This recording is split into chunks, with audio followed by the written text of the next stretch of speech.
Olá, estamos chegando com o nosso programa Conexão Geral aqui pela TV Sete Lagoas, canal 8 da Claro TV, sempre também pelo YouTube. Siga a gente no YouTube, TV Sete Lagoas, /YouTube. Estamos também no nosso Facebook e estamos também no nosso aplicativo TV Sete Lagoas e site tvsetelagoas.com.br. Sempre é muito bom estar com você. Nosso contato tvsl@gmail.com. Você pode interagir conosco também pelo 31987751523, que é o nosso WhatsApp para você enviar a sua mensagem ou a sua sugestão. Participe conosco, interaja conosco no Conexão Geral. Hoje vamos falar várias coisas aqui para você, trazer informação, opinião, atualização dos números do coronavírus em Sete Lagoas, no estado de Minas Gerais. É muito importante lembrar, gente, que a luta continua. Registro aí de internação com um número um pouco elevado no Brasil inteiro de idosos. Atenção, idosos, vamos se cuidar, hein? Gente, vamos trazer para vocês também várias matérias interessantes. Vamos falar sobre o SUS, vamos falar sobre um golpe, né, que o pessoal está dando aí na área da saúde. Tome muito cuidado se alguém ligar para você fazendo alguma pesquisa. Vamos falar sobre isso. Vamos trazer também repercussão direto de Brasília, né? Governo Bolsonaro lançando projeto aí, né, daquele auxílio que as pessoas tinham, está mudando de nome e também mudando o valor. Votação dessa questão aí do voto impresso. Vamos falar sobre isso também aqui no nosso programa de hoje. Conexão Geral está só começando. Nosso intervalo é rapidinho, já já eu volto.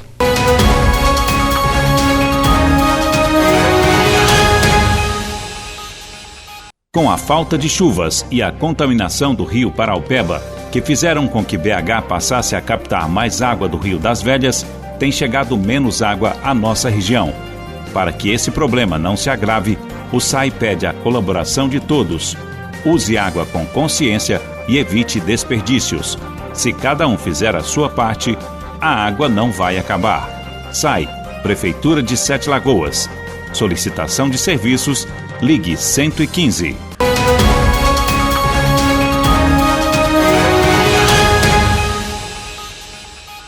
Já estamos de volta com o nosso programa Conexão Geral aqui pela TV Sete Lagoas. Sempre muito bom ter você conosco, informação, opinião, e a gente vai fazer um programa muito completo para você hoje, trazendo informações de vários lugares. Para começar, vamos atualizar os números da pandemia aqui na cidade de Sete Lagoas. Lagoas inicia a segunda semana de agosto com 22.817 contaminações por Covid desde o início da pandemia, com a confirmação de mais 65 casos no fim de semana, 28 mulheres e 37 homens. Estão sendo monitoradas pela Secretaria Municipal de Saúde 394 pessoas, 53,3% a menos que na semana passada, e 5.992 já tiveram acompanhamento concluído. Os testes negativos somam 46.660 desde o início da pandemia. Um óbito em decorrência de complicações da Covid ocorreu na última sexta-feira, um homem de 82 anos no Hospital Nossa Senhora das Graças. A cidade chega a 594 óbitos, 26 pacientes hospitalizados com resultado positivo, 135 pessoas em isolamento domiciliar e 22.062 já curadas. Dos 52 internados hoje, 30 estão em UTI e 22 em enfermaria. Entre os internados em UTI, 21 são de Sete Lagoas e 9 de cidades da região, 3 de Paraupeba, 2 de Papagaios e os demais de Pompéu, Abaeté, Capim Branco e Maravilhas. Entre os internados, 35 testaram positivo para a Covid, 4 tiveram resultado negativo e 13 aguardam resultados de exames. No Hospital Nossa Senhora das Graças, são 8 internações, sendo 2 em UTI do SUS. No Hospital Municipal estão 32 internados, sendo 20 em UTI. Na Unimed são 11 pacientes internados, 8 em UTI, e na UPA há hoje um paciente em enfermaria. A taxa de ocupação de leitos de UTI Covid na cidade, somando-se os leitos públicos e os particulares, está em 58,8%. Levando em conta apenas os leitos do SUS, esse índice é de 57,9%. E hoje a Prefeitura vacinou com a primeira dose as mulheres a partir de 34 anos. Com a segunda dose da AstraZeneca, aqueles que receberam a primeira dose até o dia 7 de maio, e com a segunda dose da Pfizer, as grávidas e puérperas que receberam a primeira dose da AstraZeneca até 9 de maio. Nessa terça-feira, é a vez dos homens, a partir de 34 anos, se vacinarem no ginásio coberto Dr. Márcio Paulino e na Faculdade UNA, ambos a pé. Em caso de grande demanda, serão distribuídas senhas até meia hora antes do fim da vacinação.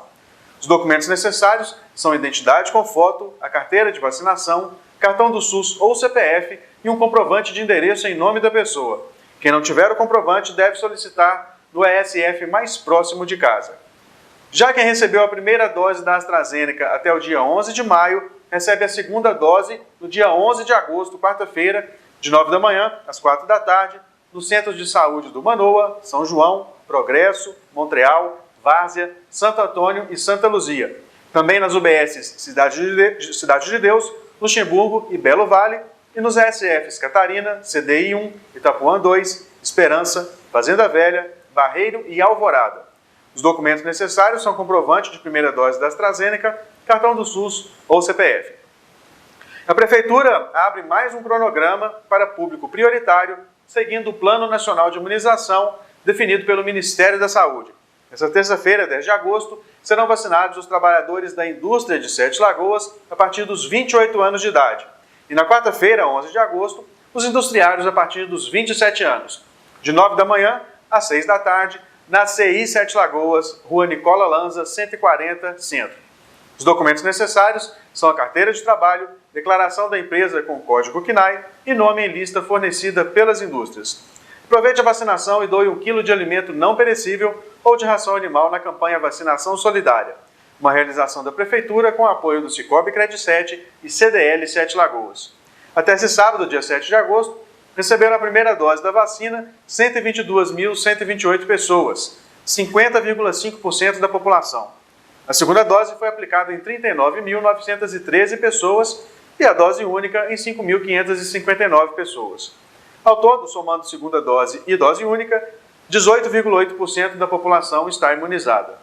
Tá aí o boletim de Sete Lagoas com os números da pandemia, já vacinando aí mulheres de 34 anos, também nesta terça-feira, já os homens. E lógico, né? Você não pode esquecer da sua data de vacinação. Fique ligado nas informações da Prefeitura para você tomar a sua primeira dose e quem já tomou a segunda dose, né? Precisa também de ir lá fazer o seu dever de casa. Somente com as 2 doses que você vai estar mais protegido. A primeira dose protege em 30% e a segunda dose, aí ela já te imuniza mais completamente, não é isso? Vamos então seguindo em frente aqui. Olha, gente, vou falar de um assunto importante. A matéria da Prefeitura da cidade de Matozinhos é um alerta para todos nós. Isto também já está acontecendo em Sete Lagoas, não é? Pessoas ligando para a sua casa de forma errada, né? De forma abusiva, tentando se passar pelo Ministério da Saúde com a desculpa de fazer uma pesquisa e, na verdade, é uma grande pegadinha, né, para roubar aí os seus dados e, né, logicamente, aí você já sabe o que é, né? Uma fraude pegando seus dados, aí você já viu. Tome muito cuidado, assista a matéria e também conte isso para os seus amigos, para que ninguém caia neste golpe aí da ligação com esta pesquisa que estão tentando fazer em Matozinhos e também na nossa região. Confere aí. A Prefeitura de Matozinhos faz um alerta para todos os moradores sobre um golpe que está sendo aplicado através de ligações telefônicas. A Secretaria de Saúde já recebeu a denúncia de 2 pessoas que foram procuradas através de um telefonema que dizia sobre uma pesquisa do Ministério da Saúde. Ao final da chamada, é informado que seria gerado um protocolo e que para validá-lo era necessário um número. Neste momento, a pessoa recebe um SMS com um código que, na verdade, dá acesso ao WhatsApp da pessoa, que pode ser clonado. Orientamos a população que recuse esse tipo de ligação e fique atenta também às pesquisas nas residências usando o nome da Secretaria de Saúde ou o Ministério da Saúde.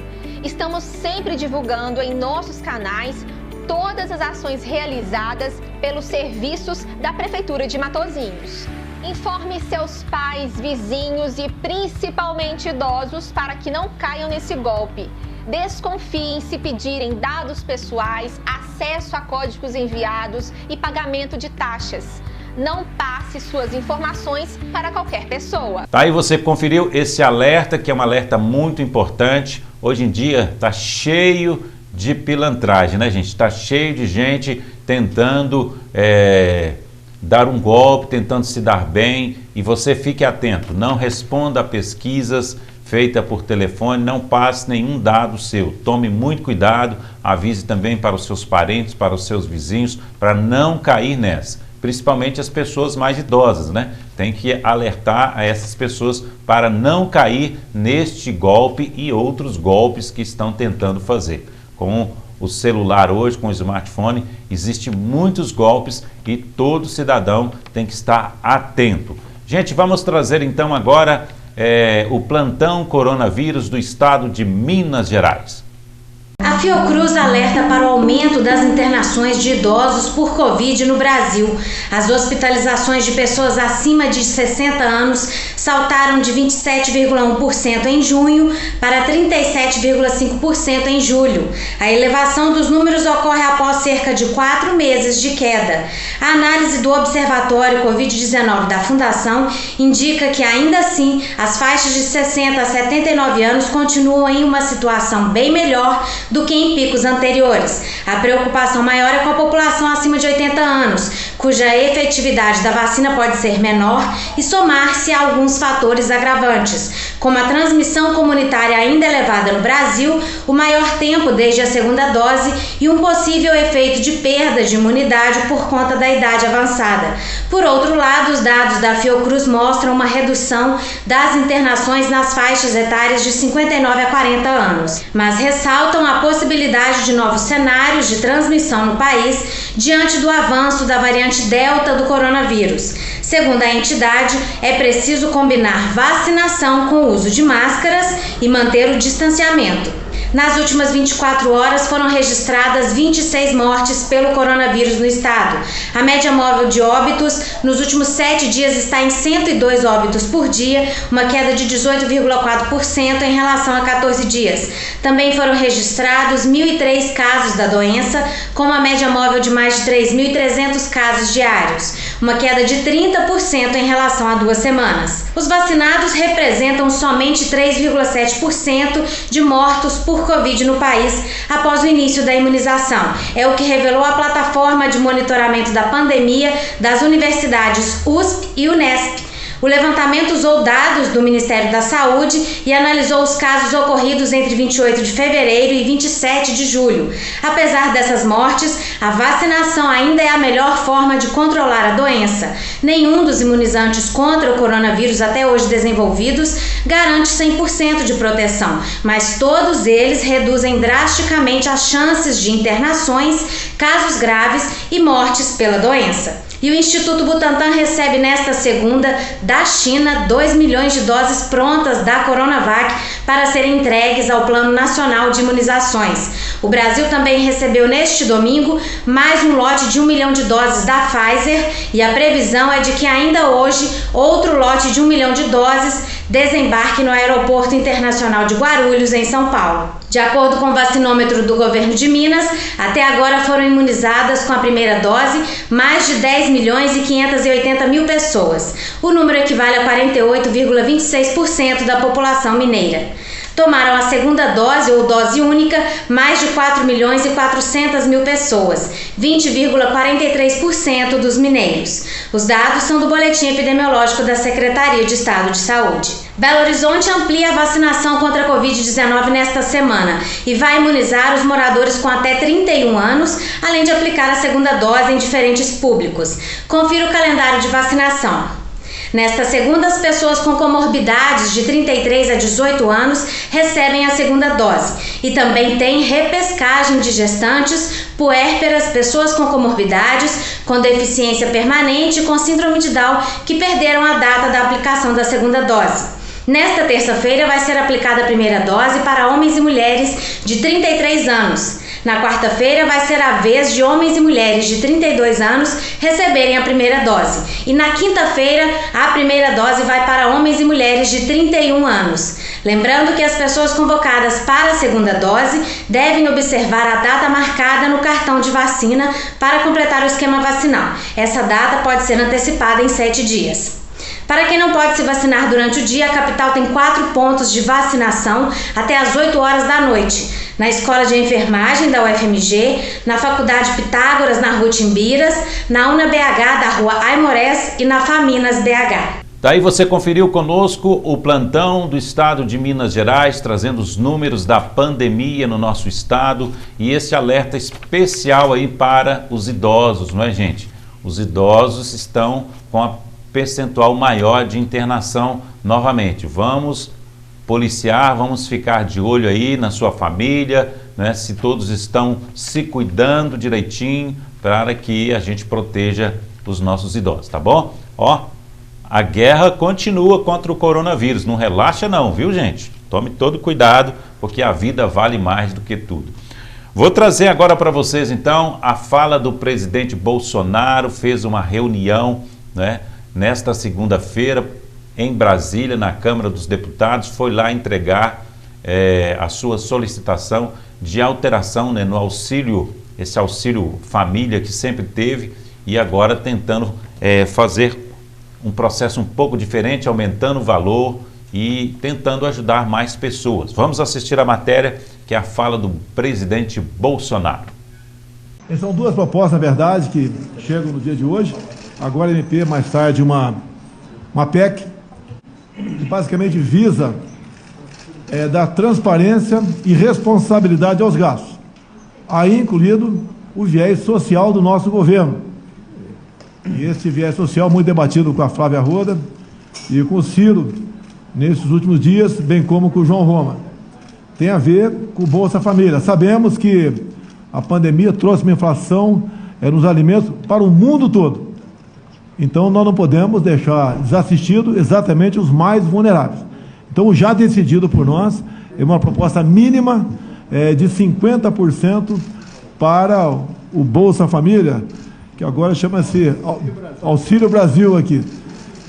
Realmente visa atender, bem como outras medidas que a equipe econômica, com muita responsabilidade, vem adotando, que é a inserção dessas pessoas, sempre na medida do possível, no mercado de trabalho.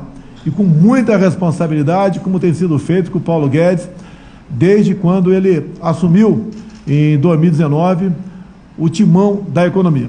Assim sendo, agradeço ao meu velho amigo aqui, o Arthur Lira, pelo acolhimento e pela celeridade, tendo em vista a oportunidade e a exigência, né, que o momento assim deseja. Então, todos estão de parabéns. É o tratamento cada vez mais harmonioso e produtivo entre o Executivo e o Legislativo. Obrigado, Ciro. Obrigado a todos os parlamentares aqui presentes.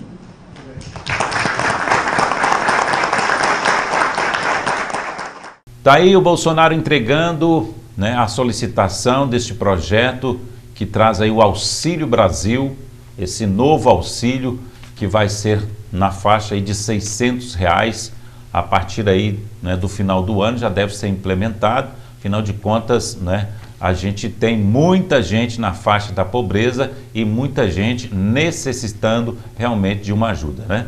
E temos também vários outros projetos aí interessantes sendo feitos para que a população possa retomar a vida normal e para que a gente possa sair desse sufoco maluco que entrou o Brasil. Gente, vamos trazer agora também a análise política sobre um projeto também que o Bolsonaro não especificou aí, mas ele está entrando na pauta, entrou na pauta na terça-feira. Gente, é a votação sobre a questão do voto impresso. Vamos assistir. A proposta de voto impresso, essa que já foi derrotada em comissão, né? Perdeu por 23-11 na comissão. E há quem critique o fato dela ir para o plenário, mesmo após uma derrota na comissão, mas me parece ser a atitude mais correta neste caso, já que há uma pressão, há uma discussão muito forte em torno do tema, né? Uma pressão principalmente da base do presidente da República, e nada melhor para tentar diminuir um pouco as tensões e resolver o caso do que uma votação da Câmara como um todo e não apenas de um colegiado da comissão especial que derrotou, como eu disse, por 23-11, né? Hoje é uma expectativa muito grande de derrota também no plenário da Câmara, né? 15 partidos, pelo menos, já se colocaram contrários, são mais de 300 votos, cerca de 330 mais ou menos, e mesmo que haja traições, e é normal que haja traições nessas votações, claro, partidos às vezes têm uma posição e o deputado tem outra, mas mesmo assim esse número não deve diminuir muito de 300 contrários. Como são necessários 308 a favor para aprovar, a chance, claro, 308 em 513, já tendo aí cerca de 300 contra, é só fazer as contas e ver que a chance é remotíssima, é muito difícil de que consiga haver uma reversão de quadro e a proposta avance na Câmara. Isso, a expectativa dos líderes do Legislativo é que dê uma diminuída, claro, na pressão do bolsonarismo, já que eles sempre disseram que é o Congresso quem tem que decidir as regras das eleições e não o Judiciário, né? No passado houve um questionamento muito grande pelo fato de o Congresso ter aprovado e o Judiciário, no caso o TSE, não ter adotado por decisão também do STF. Agora seria a derrota já dentro do próprio Legislativo, que é o responsável por definir as regras das eleições. Há também uma expectativa sobre como será a postura do presidente da República e também a postura de seus aliados após uma eventual derrota na Câmara, né? Se ele vai baixar um pouco as armas, né, e vai se render a essa questão que não vai haver mais como ser revertida, né? Uma expectativa é de que comece uma pressão em cima do Senado, porque já há uma proposta aprovada pela Câmara em 2015 que está lá no Senado, está pronta para votação e ficou engavetada durante esse tempo todo. A chance disso passar no Senado é muito próxima de zero, inclusive de ser pautada. E mesmo a pressão em torno disso, porque vai dizer, olha, já tem uma proposta aprovada na Câmara, o Senado precisa deliberar sobre ela, essa pressão fica esvaziada com uma derrota de plenário da Câmara, né? O que seria diferente em caso de comissão, porque diria, olha, a Câmara no passado aprovou o voto impresso, mas a nova composição, que é muito mais legítima para discutir o assunto, porque é a composição que está lá agora, já rejeitou, inclusive em plenário, né? O que não aconteceria se o voto ficasse restrito à questão da comissão especial e aí a pressão em cima do Rodrigo Pacheco seria muito maior. Então, essa é a primeira expectativa, né? Do primeiro momento, o que vai acontecer é o bolsonarismo tentar pressionar um pouco mais o Senado. O próprio presidente do Senado, Rodrigo Pacheco, disse que espera que o assunto seja esgotado na Câmara, que seja resolvido lá na Câmara, porque há uma expectativa de que essa votação seja desfavorável, no caso, ao governo, e que o voto impresso seja derrubado, né? E aí, claro, a pressão do Legislativo junto com o Judiciário para que o resultado das urnas seja respeitado, até porque o presidente não vai ter muito como questionar mais essa questão. O que se discute nos bastidores é uma maneira de tentar dar alguma vitória ao presidente com o aumento do número de urnas auditadas e tal, alguma medida mais paliativa, menor, para acalmar um pouco os ânimos e para que ele saia dessa discussão dizendo para os seus apoiadores que ganhou alguma coisa. Um abraço para vocês e até mais. Tá aí, gente, esse é um aspecto aí muito polêmico, essa questão do voto impresso. Falou-se muito sobre a questão do Bolsonaro que convidou o Exército para fazer uma exibição justamente no dia da votação do voto impresso. E é isso aí, gente. Está dando o que falar as coisas em Brasília. Tudo que a gente vê de Brasília hoje dá o que falar. Por que disso? Porque o ano que vem tem eleições para presidente do Brasil. Então, a eleição já começou. Então, por isso a gente tem visto muito blá, blá, blá, né? Muita disputa, e essa disputa ela em todos os níveis. Por isso que está esse alvoroço e vai permanecer assim até nas eleições do ano que vem. Pode registrar isso aí, tá bom? Gente, vou fazer um intervalo rapidinho. Já já eu volto com Conexão Geral.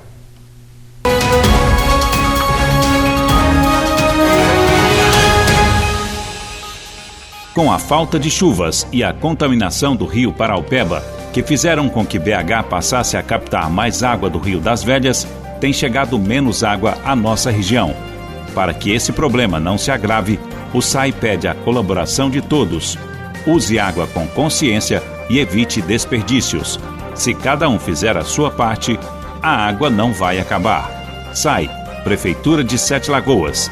Solicitação de serviços, ligue 115. O Posto Castelo e o Posto Expresso têm um atendimento diferenciado, porque trabalham com profissionais qualificados e bem treinados para melhor lhe atender. O combustível é testado e aprovado pela Petrobras. Contamos com ducha automotiva e um moderno processo para troca de óleo e verificação de vários itens de segurança do seu veículo. Aproveite também a variedade e as promoções das nossas lojas de conveniência. Acumule pontos no Premia e participe das promoções. Toda vez que você abastece nos nossos postos, pode desfrutar de diversos benefícios, que vão desde descontos de produtos no nosso site até a chance de faturar vales combustíveis. Posto Castelo, Avenida Marechal Castelo Branco, 1300, em 7 Lagoas. Posto Expresso, Rua Eduardo Alves Ferreira, 40, próximo à Escola do SESI. Olá, comunidade cristã. Eu sou o Padre Vantuil. Venho pedir a sua colaboração para que a Vila Vicentina de 7 Lagoas continue prestando um serviço de qualidade para os idosos de nossa região. Para você colaborar, preencha o formulário autorizando o SAI a descontar na sua conta de água R$ 2, R$ 5 e R$ 10. Este valor será repassado integralmente para a Vila Vicentina. Maiores informações, ligue 31 3774 2023. Conto com a sua colaboração. O novo coronavírus não vê raça, também não vê nacionalidade e nem idade. As pessoas afetadas nesta pandemia merecem todo o nosso apoio, compaixão e respeito. Evite referir-se às pessoas com a Covid-19 como vítimas ou doentes. Refira-se a elas como pessoas com sintomas, pessoas em tratamento ou pessoas diagnosticadas com Covid-19. Mudar a forma de falar e agir é o primeiro passo para combater a discriminação e o estigma.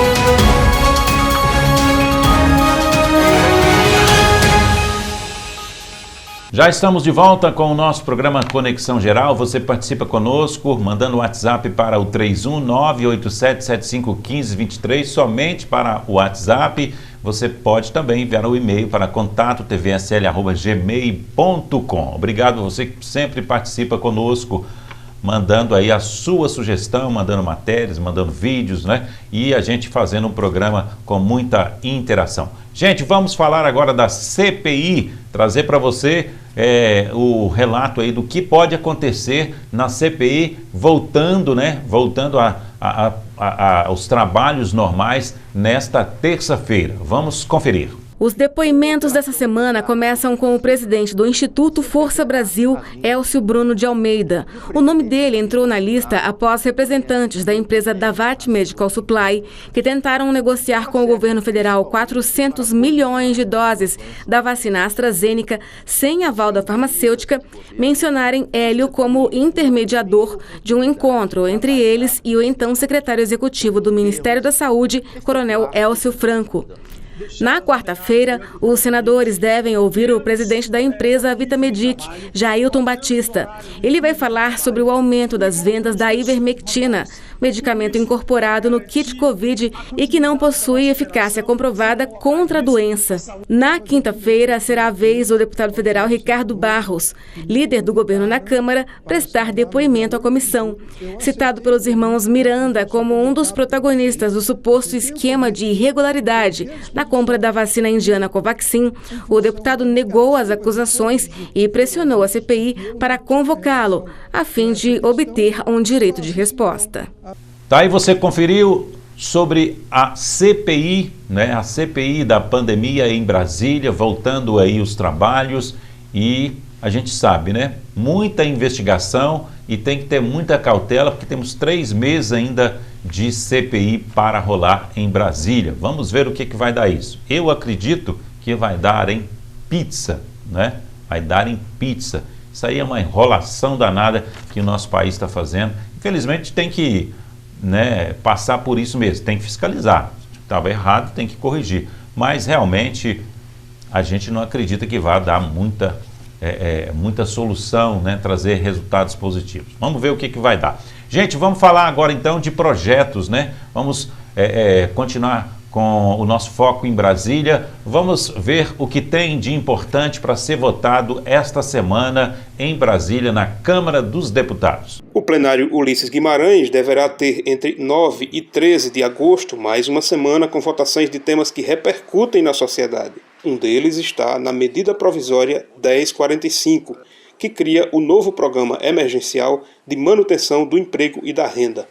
O texto permite às empresas reduzir jornada de trabalho e salários de funcionários, assim como suspender contratos de emprego. Trabalhadores atingidos por essa permissão terão direito a receber um benefício emergencial pago pelo governo. Na realidade, a medida provisória atualiza as regras do programa lançado no ano passado para fazer frente aos efeitos da pandemia de Covid-19 na economia. Só em 2020, aproximadamente 1,5 milhão de negócios reduziram temporariamente jornada e salário de seus funcionários e quase 10 milhões de trabalhadores tiveram contrato de trabalho suspenso. O plenário também decide esta semana sobre o pedido de cassação de mandato da deputada Flor de Lis, do PSD do Rio de Janeiro, por quebra de decoro parlamentar. A cassação foi aprovada no Conselho de Ética por um placar de 16 votos favoráveis e apenas um contrário. Flor de Lis é acusada de ser a mandante do assassinato do próprio marido, ocorrido em 2019. Ela contesta a acusação. Para cassar um mandato, é preciso pelo menos 257 votos no plenário, em votação aberta e nominal. Mas, de todos os temas previstos para o plenário, o mais cercado de controvérsias é a votação da proposta de emenda à Constituição que exige a impressão do voto dado na urna eletrônica em eleições, plebiscitos e referendos. A obrigatoriedade da cédula física para a conferência do eleitor foi derrotada na comissão especial que analisou a proposta, mas o presidente da Câmara anunciou na última sexta-feira que a decisão final vai caber ao conjunto dos deputados no plenário Ulisses Guimarães. Lá, a PEC do voto impresso vai dividir as atenções da semana política com a votação de um dos projetos do governo que fazem parte da segunda etapa da reforma tributária. O projeto de lei altera a legislação para o imposto de renda de pessoas físicas e também das empresas, além da contribuição social sobre o lucro líquido.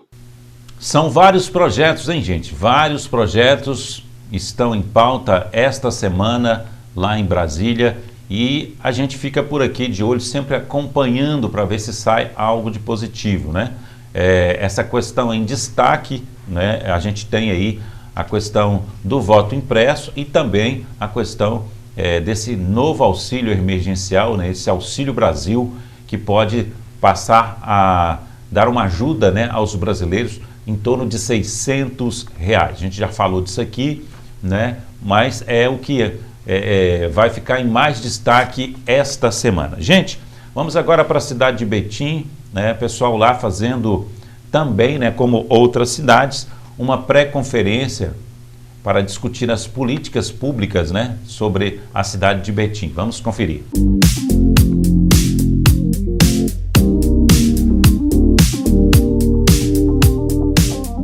Tanto as pré-conferências quanto a 13ª Conferência de Assistência Social é do Conselho Municipal de Assistência Social, hoje o qual eu presido. Elas são instituladas pelo CNAS, que é o órgão nacional de assistência social, bem como pelo CEAS, que é o Conselho Estadual de Assistência Social. A Prefeitura, né, juntamente com a SEMAS, é uma parceira das conferências e das pré-conferências dentro do nosso município. Eu estou muito feliz, né? Nós estamos terminando aqui as nossas pré-conferências, vamos ter um resultado muito positivo, tivemos ótimas propostas de todas essas pré-conferências, que serão discutidas no último dia da conferência, será no dia 26/8. A participação da população nessas conferências é importante porque ninguém melhor que a população para saber as prioridades que as regionais necessitam. Muito bom esse projeto, várias cidades brasileiras fazendo, nós registramos aqui a de Sete Lagoas, estamos registrando aí de Betim. É importante para que a própria sociedade discuta, né, as políticas públicas, o que ela realmente necessita. E é importante a participação mesmo da sociedade. Parabéns a mais uma realização, né, desta pré-conferência. Vamos falar agora do nosso famoso SUS, uma matéria especial indicada aqui por um telespectador. sobre o SUS brasileiro. Você gosta do SUS? Tem muita gente que critica o SUS, mas olha, gente, o SUS atende no Brasil mais de 70% da população. E às vezes até onde você acha que não tem o SUS, ele está presente. Confere aí na matéria da TVT. Não que seja pouco, mas o SUS, Sistema Único de Saúde, é muito mais do que vacinas, postos de saúde e hospitais. É possível dizer que tenham pessoas em território brasileiro que não se utilizam do SUS. Porque quando você vai para um restaurante caro, né, aquela comida ela foi fiscalizada, né, pela vigilância sanitária, vigilância em saúde, né, porque existem várias vigilâncias. Né? Pegou um avião, também tem ação da vigilância. A água mineral que você toma, também tem ação da vigilância. Né? Então, na verdade, é impossível hoje no Brasil você dizer, porque a gente nem precisa dizer que é brasileiro ou brasileira para usar o SUS, né? O SUS foi criado pela Constituição de 1988 e, apesar de todas as dificuldades de financiamento, está estruturado em todos os municípios brasileiros. Não fosse o SUS, seria impossível combater a Covid. Mas mesmo com todas essas deficiências, foi o SUS que salvou a vida, né, de milhares de pessoas. A gente teria uma condição de barbárie mesmo. E olha que a gente está falando aí, né, de quase 560 mil vidas perdidas, né? Então seria muito mais temerária, né, a nossa situação se a gente não tivesse sistema de saúde para salvar todas essas vidas. 72% dos brasileiros dependem do SUS para se tratar.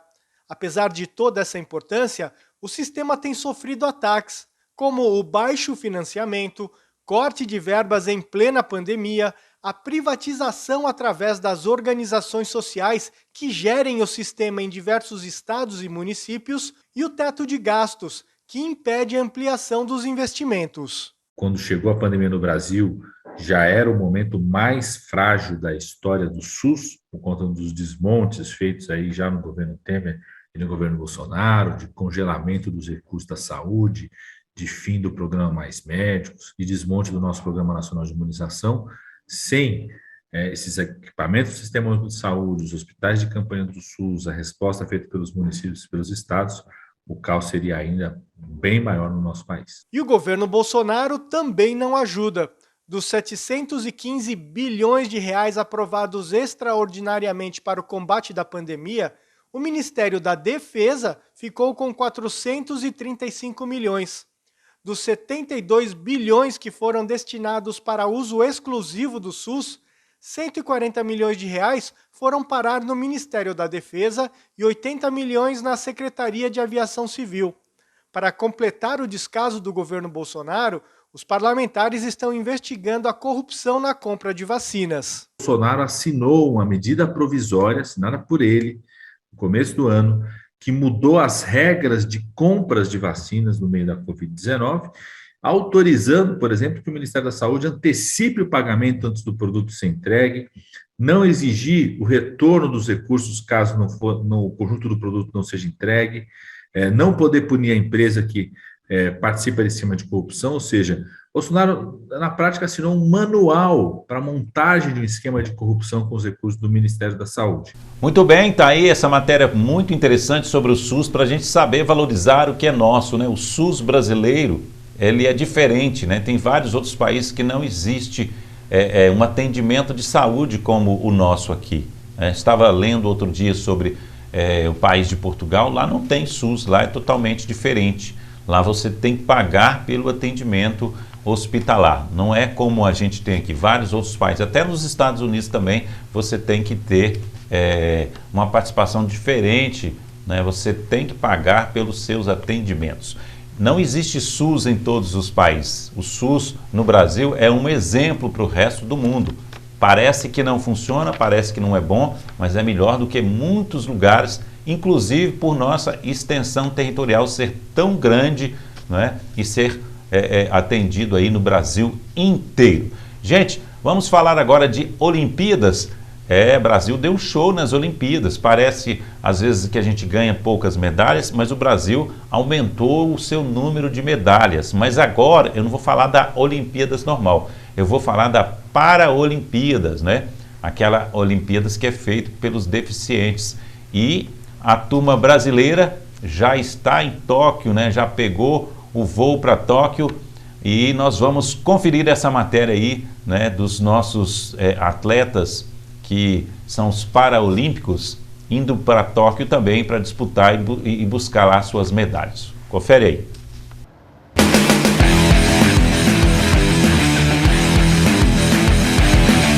Uniformes novos, muita garra e pé na estrada.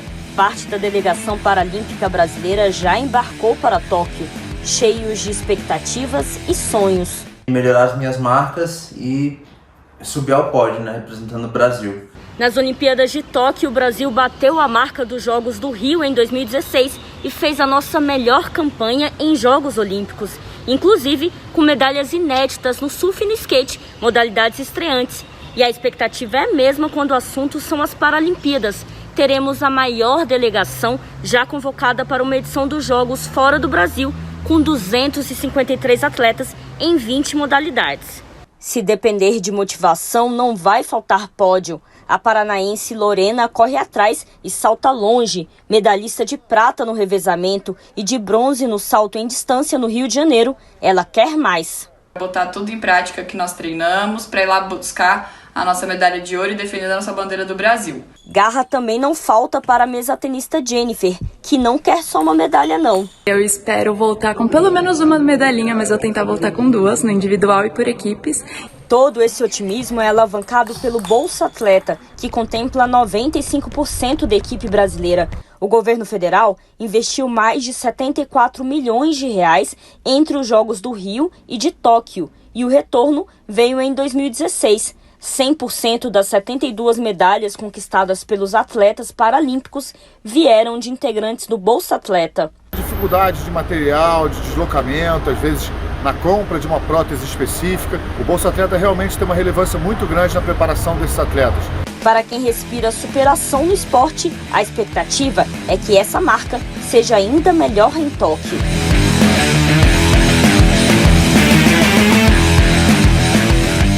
Que bom, hein, gente, né? Primeiro foram os atletas, agora os paraolímpicos indo para Tóquio para também fazer essa competição bacana que é a Paraolimpíada, e a gente vai torcer por todos os atletas aqui do Brasil. Que você torça também e a gente possa trazer várias medalhas. Vamos agora para o nosso quadro mineirês, né? O Tomate Cru vai trazer para você hoje as cidades mineiras com seus apelidos, né? Às vezes você não conhece aí, mas tem várias cidades que têm apelido. Por exemplo, Montes Claros tem um apelido de Moque. Vamos conferir? Belo Horizonte, BH. Belo Horizonte é o mais óbvio de todos, né? É B de Belo, H de Horizonte.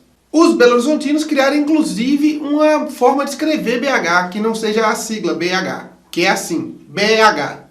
E se você andar por BH, você vai ver um monte de estabelecimentos, empresas, tudo com o nome BH no meio. BH Shopping, tem um tantão de coisa com o nome BH. Talvez seja o apelido de cidade mineira mais conhecido no Brasil. Talvez seja a única capital do Brasil que é conhecida por um apelido. Todas as pessoas chamam de BH.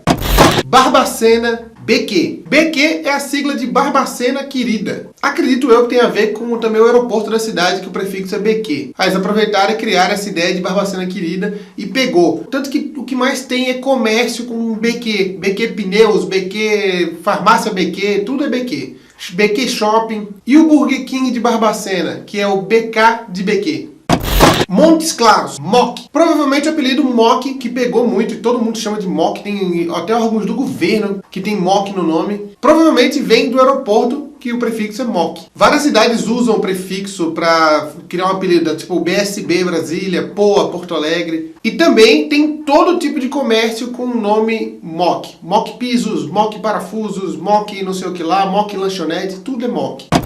Bocaiúva, BOC. Bocaiúva fica a 45 km de Montes Claros, é do ladinho de Montes Claros. E se Montes Claros é MOC, Bocaiúva é BOC. Com certeza esse é o apelido mais criativo de todos. Alguém da cidade deve ter visto que Montes Claros era MOC e falou: uai, se eles é MOC, nós é BOC. E pegou, tanto que tem também um tantão de comércio na cidade com o nome BOC alguma coisa. Governador Valadares, Valadólares. Esse é um dos mais engraçados de todos, porque boa parte da população de Valadares ou Valadólares tem parentes que estão ou já foram para os Estados Unidos. Governador Valadares é a cidade que mais tem imigrantes nos Estados Unidos. Então, essa ligação da cidade com o povo americano é muito grande. Por isso, o apelido de Valadólares. E é muito comum, as pessoas que moram lá se identificam falando que moram em Valadólares, mesmo o nome sendo Governador Valadares. E há quem chame de GV também, mas o Valadólares pegou já, de tanto que esse pessoal tem um vínculo com os americanos. Teófilo Otoni Tchotchó. O nome Teófilo Otoni é um nome grande demais para um mineiro. Mineiros não suportam palavras com muitas sílabas, por isso eles vão reduzindo. Teófilo Otoni diminuiu para Tchofloton, desse jeito aqui. E Tchofloton já diminuiu para Tchotchó, a forma carinhosa de chamar Tchofloton, que na verdade é Teófilo Otoni, mas aí foi ficando Tchofloton, depois Tchotchó. Daqui a pouco é só Tchó. Uberlândia, Údia. UDI é o prefixo do aeroporto de Uberlândia, e as pessoas de lá se acostumaram a chamar a cidade de Údia. Eu não entendi a pronúncia, porque eu vi isso muito escrito, e aí eu pedi para as pessoas de lá me mandarem áudios explicando como era a pronúncia de Údia. E é assim, Údia. Eu achava que era Udia, mas é Údia. É muito comum, inclusive mais uma vez tem comércios na cidade que começam com Údia. É muito comum na cidade, e os próprios uberlandenses tratam a cidade como Údia. Tipo, tô indo para Údia. Final de semana que vem eu volto para Údia. Eles já se tratam a cidade com esse nome. Santo Antônio do Monte, Samonte. Santo Antônio do Monte é a NASA brasileira, a terra do foguete, onde são produzidos os foguetes que estão aí explodindo em Copacabana, no Brasil inteiro. E o nome é Santo Antônio do Monte. Como é S-A Monte, acabou virando Samonte. E o próprio endereço do site da prefeitura é Samonte. As pessoas dizem que moram em Samonte. Já ficou meio fixo esse nome assim. Eu acho que é possível que tenha gente que conhece a cidade, mas não sabe que se chama Santo Antônio do Monte, porque todo mundo chama de Samonte. Então essas foram 8 cidades mineiras em que seus apelidos ficaram maiores do que os seus nomes. As pessoas conhecem mais pelo apelido do que pelo nome. As pessoas da cidade chamam a cidade mais pelo apelido do que pelo nome. Se a sua cidade também é um caso desse, comenta aqui embaixo para a gente fazer uma parte 2. Tá aí mais um quadro do Mineirês para você aqui no nosso programa, exclusividade. Você pode assistir também lá no YouTube, é só você colocar Tomate Cru ou então Mineirês no YouTube que você vai achar os vídeos dele. Muito bacana o trabalho deste artista. E hoje que nós estamos gravando nosso programa no dia 10, né, nesta terça-feira, nós vamos lembrar aqui, né, de um grande aniversário do Museu de Louvre. Vamos fazer uma viagem para fechar o programa aqui pelo Museu de Louvre, 1793, que foi a sua inauguração. E está lá até hoje, né, com o encantamento de vários turistas que passam pelo Louvre. Vamos conferir, fazer uma viagem aí lá no Museu de Louvre.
Ele é perfeccionista, ele é inventor. Ele escreve tanto como direita como escreve de trás para frente. Ele chega a dissecar cada.